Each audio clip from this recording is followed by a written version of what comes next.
ওমা, আজকে কি আমাদের সেই ভাঙন মাছটা রান্না হবে যেটার কাটা আমরা সবাইকে দেখিয়েছিলাম?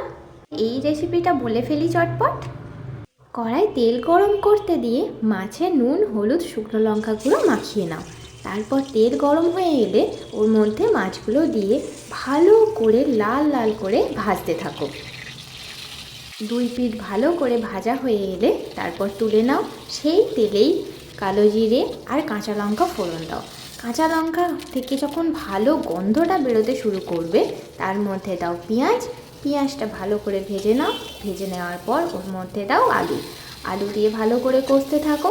তারপর ছোট ছোট করে কাটা টমেটো ওর মধ্যে দিয়ে দাও। আর একটা বাটি নাও, যার মধ্যে দাও লঙ্কা গুঁড়ো, হলুদ গুঁড়ো। তারপর সবটা নিয়ে আলুতে ঢেলে দাও। একটু নুন দাও, তার মধ্যে ঢাকা দিয়ে দাও এবং ফুটতে দাও। দেখো কতক্ষণে সেদ্ধ হচ্ছে। ভালো করে ফুটে এলে ওর মধ্যে মাছগুলো দিয়ে দাও। মাছগুলো সেদ্ধ হয়ে এলে নামিয়ে নাও। ব্যাস, আমাদের হালকা পাতলা রেডি ভাঙন মাছের তরকারি।